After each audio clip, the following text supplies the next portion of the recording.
अगर तुम्हारी जरूरत ना होती तो मैं तुम्हें यहां बुलाता ही क्यों? मैंने तुम्हें खास मकसद से यहां रोका है। मकसद? कैसा मकसद रावला भाई? मात्रे, प्रमोद कश्यप मर्डर केस की फाइनल इन्वेस्टिगेशन फाइल तुम्हें कोर्ट में दाखिल करनी है। अरे रावला भाई, उस रिपोर्ट के बारे में पूछने की क्या जरूरत है? जाहिर है जैसा आप चाहेंगे वैसी ही रिपोर्ट दाखिल होगी।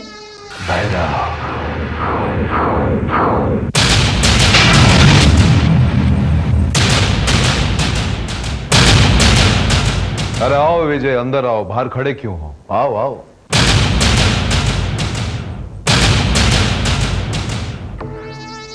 ये मात्रे अपना ही आदमी है। देखो विजय, तुमने मेरा काम किया इसलिए मेरा फर्ज बनता है तुम्हारा काम करना। ब्रिज बिहारी के बारे में मात्रे की रिपोर्ट वही कहेगी जो मैं चाहूंगा। क्यों मात्रे?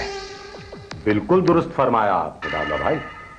और उस रिपोर्ट के दाखिल होते ही शकील खान खुद ब खुद बाइज्जत बरी हो जाए।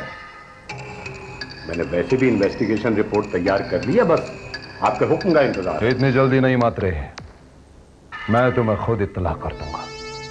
ठीक है, बेहतर है। मैं फिर इजाजत चाहूंगा। जय भैरव। बाय। रावला भाई, अगर आप मात्रे साहब को रिपोर्ट दाखिल करने को बोल देते तो शकील भाई 1-2 दिन में छूट जाते। नहीं विजय, नहीं, इतनी जल्दी नहीं। अगले हफ्ते मेरा माल हांगकांग पहुंच जाएगा और उसके 1-2 दिन बाद उसकी पेमेंट मेरे पास आएगी। जब वो पेमेंट मेरे हाथ में होगी तभी मैं तुम्हारा काम करूंगा। रावला भाई, आपको ऐसा नहीं लग रहा कि आप जबरदस्ती मुझसे? जबरदस्ती नहीं विजय चौधरी, जबरदस्ती नहीं। ये मेरे बिजनेस का असूल है, बिजनेस पॉलिसी है मेरी। जब तक काम नक्की नहीं होता तब तक।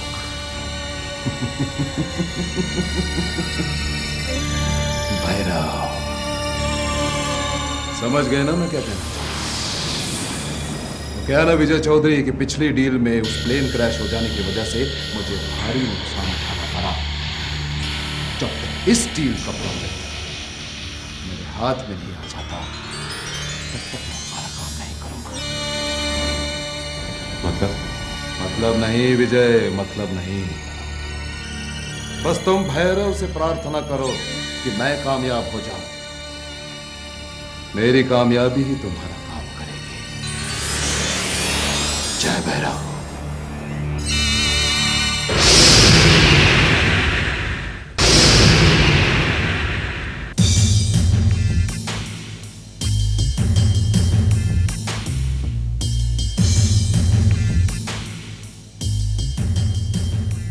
अजय, मैं नेहा से मिलना चाहती हूँ।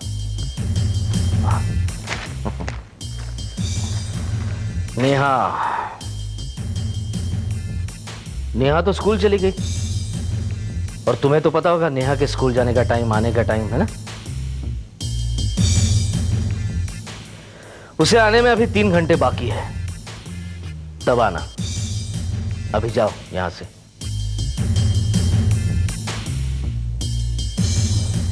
अजय, तुम्हें अगर मुझसे इतनी परेशानी है तो मुझे हमेशा के लिए छोड़ क्यों नहीं देते?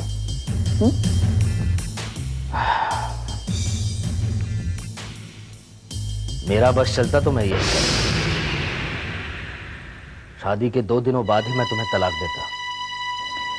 तुमसे तो मैं यही सुनना चाहती थी, क्योंकि तुम इसके अलावा और कुछ कह भी नहीं सकते। जानते हो क्यों? क्योंकि अजय चौधरी पर खुद अजय चौधरी का नहीं, उसकी मां कल्याणी चौधरी का वश है। कल्पना, चिल्लाओ, हाँ चिल्लाओ। अजय, अजय, जब तुम चिल्लाते हो ना तो मुझे खुशी महसूस होती है। तुम जब परेशान होते हो तो मेरे दिल को सुकून मिलता है। और जब तुम्हारे आंखों से आंसू आते हैं ना तो मुझे मजा आता है। जानते हो क्यों? क्योंकि तुम्हारी उस तकलीफ में, उस परेशानी में, उन आंसुओं में मुझे तुम्हारी माँ दिखाई देती है, उसका दुख दिखाई देता है, वो औरत दिखाई देती है जिसके वजह से हम दोनों दूर हुए हैं। जरा अपने आसपास देखना, कोई नहीं है। नेहा भी तुमसे दूर चली गई है कल्पना। ऐसा तुम्हें लगता है अजय? नेहा मुझसे इसलिए दूर है क्योंकि मैं नहीं चाहती इस वक्त वो मेरे साथ रहे। लेकिन अजय, जिस दिन मैं ठान लूंगी ना, उस दिन नेहा यहां नहीं, वहां मेरे साथ होगी। चैलेंज कर रही हो मुझे? हाँ, मैं तुम्हें चैलेंज कर रही हूं। अजय, कल्पना एक बात जिसे चाहती है ना, उसे पाक कर रहती है। अब देखो ना, मैंने तुम्हें चाहा और तुम्हें पाया। तो मैं आज भी भुगत रहा हूं। भुगतो। इसके अलावा तुम और कर भी क्या सकते हो अजय? तुम और तुम्हारे खानदान के झूठे आदर्श शहर में तो बदनाम हो चुके हैं। पहले कल्याणी सदन, फिर तुम्हारी माँ, और अब संजय और ममता का टूटा हुआ रिश्ता। कल्पना, चली जाओ यहां से, चली जाओ। ओके, मैं जाऊंगी तो जरूर अजय, लेकिन अकेली नहीं, नेहा को अपने साथ लेकर जाऊंगी। नेहा तुम्हारे साथ नहीं आएगी। मैं नहीं चाहता तुम्हारी वजह से उसे तुम्हारी आदतें लग जाए। तुम्हारे साथ रहकर यहाँ कौन सी वो आबाद है? और वैसे भी अजय, तुम उसे दे भी कह सकते। इज्जत की जिंदगी और सच्चाई की सीख। अजय, तुम इज्जत की बात कर रहे हो और तुम्हारे खानदान की सच्चाई तो। अजय, अब की बात है, तुम मेरे साथ चलो, मैं तुम्हें इज्जत का सही मतलब समझाऊंगी। Get lost. ओके, जा रही हूं, लेकिन एक बात याद रखना, अब ज्यादा वक्त नेहा तुम्हारे साथ यहां नहीं रहेगी। अरे हाँ, और एक बात, तुम मेरे प्यारे देवर संजय से जब मिलोगे ना, तो उसे मेरी तरफ से रिश्ता टूटने पर बधाई जरूर देना। बाय।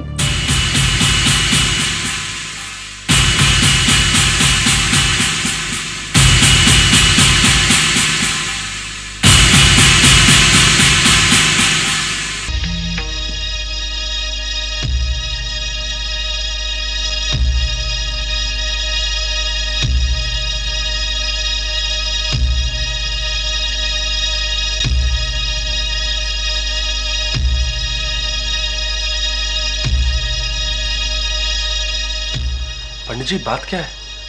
खुशी की बात है, बहुत ही खुशी की। इतने साल हो गए मुझे, कितने लड़के लड़कियों की कुंडली मिलवा कर ब्याह करवा दिया, पर ऐसी कुंडली नहीं मिलाई मैंने। सारे के सारे गुण मिलते हैं।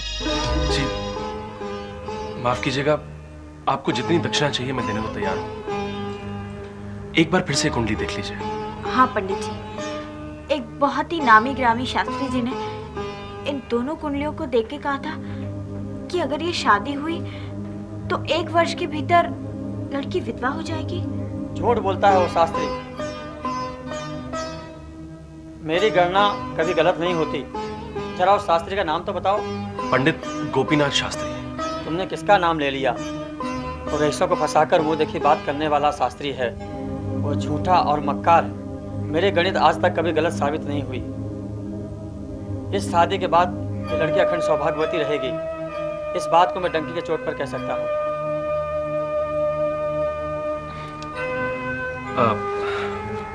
पंडित जी, आपकी दक्षिणा? नहीं, अभी मैं दक्षिणा नहीं लूंगा। पहले आप पंडित गोपीनाथ शास्त्री के पास जाकर जन्मपत्री मिलवा कर आओ। कहो तो मैं भी चलूं। उसकी बोलती ना बंद कर दी तो मेरा नाम ओमकार प्रसाद नहीं। जी नहीं, उसकी जरूरत नहीं पड़ेगी। अगर उसने झूठ बोला है तो उसे इसकी सजा जरूर मिलेगी। संजय, ये सब क्या है? मुझे माफ कर दीजिए, मुझे ऐसा करना पड़ा। लेकिन बात कैसे? आपको अभी पता लग जाएगा। श्वेता, कुंडलियां निकालो। जरा इन दोनों कुंडलियों को मिलाओ पंडित गोपीनाथ। लो, मिलाओ इन्हें।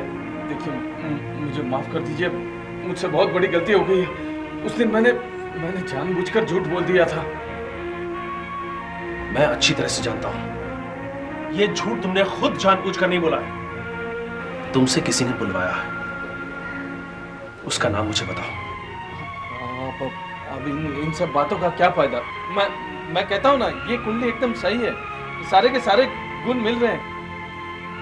पंडित गोपीनाथ, तुम एक इज्जतदार आदमी हो। अगर तुमने मुझे सच सच नहीं बताया तो मैं तुम्हें हवालात में डाल दूंगा। नहीं, मुझे माफ कर दीजिए। बहन जी मुझे बचा लीजिए। शर्म आनी चाहिए आपको। धर्म कर्म करने वाले पंडित होकर आप छल कपट करते हैं, झूठ बोलते हैं आप। राम जी की कसम, अब कभी बेकार की बातें मत करो। मैं तुमसे आखिरी बार पूछ रहा हूं, उसका नाम बता दो, वरना जाने दो संजय भैया, अब बात बढ़ाकर क्या फायदा। श्वेता, मैं इसे इतनी आसानी से नहीं छोड़ूंगा। देखता हूं जिसके कहने पर इसने झूठ बोला है वो इसे बचाने आता है या नहीं। देखो साहब, मैं मानता हूं ना, मैंने झूठ बोला। किसके कहने पर झूठ बोला तुमने? किसके कहने पर झूठ बोला तुमने? देखो भाई, मैं बहुत ही ईमानदार आदमी हूँ। मैंने अपनी जिंदगी में कभी कोर्ट कचहरी का मुंह नहीं देखा। देखो, उस दिन सब पैसे की लालच में राकेश नाथ इनामदार की लड़की कल्पना के कहने पर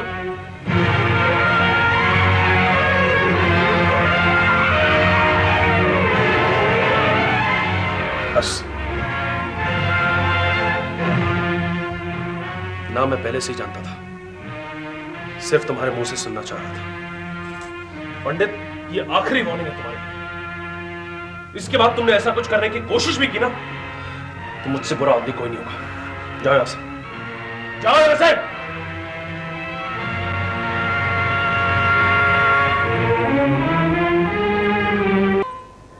मेरी समझ में तो एक बात नहीं आती बेटा, कि कल्पना ने ऐसा किया क्यों? मैं बताती हूँ आंटी। भाभी को अपने पापा के पैसों पर बहुत घमंड है। उनका बस चले तो ये रिश्ता कभी नहीं होने दे। क्यों बेटे? छोड़िए ना आंटी, ये सब बात सुनकर आपको अच्छा नहीं लगेगा। भगवान का शुक्र है कि समय रहते सच्चाई हम सबके सामने आ गई। अच्छा आंटी, अब हमें इजाजत दीजिए। जी, इस सब के लिए हम आपसे माफी चाहते हैं। माफी? किस बात के लिए? जी, जैसे ही हमें पता लगा कल्पना भाभी यहाँ आई थी तो हमें शक हो गया था, लेकिन अपने शक को सही करने के लिए हमें ममता की कुंडली की जरूरत थी। और उस दिन जब मैं यहाँ आई थी तो आपको बिना बताए पूजा घर से कुंडली उठाकर ले गई थी। फिर हमने दोनों कुंडलियों को पंडित ओमकार प्रसाद से मिलवाया। जब हमें पता चला कि कुंडलियों के सारे गुण मिलते हैं, तब हमें पंडित गोपीनाथ के झूठ पर विश्वास हो गया। उससे आगे की बात तो आप अच्छी तरह से जानती हैं। ये श्वेता ममता की कुंडली आपसे बिना पूछे यहाँ से ले गई। देखो बेटा, ममता का जितना अधिकार इस घर पर है उतना ही श्वेता का भी है। और आप दोनों ने जो कुछ भी किया वो सच्चाई को सामने लाने के लिए ही किया ना। आप दोनों की इसमें कोई गलती नहीं बेटे। और जब किसी से कोई गलती नहीं हुई तो माफी मांगने की बात कहाँ से आती है? लेकिन तुमने ये बात बलराज जी को बताई? नहीं अंकल, पापा मीटिंग में थे, माँ से बात हो गई है। अच्छा आंटी, अब हम चलते हैं, माँ घर पे इंतजार कर रही है। बेटा एक कप चाय तो पी के जाओ। जी आज नहीं, किसी और दिन, मुझे ड्यूटी पर वापस जाना है। नमस्ते। नमस्ते।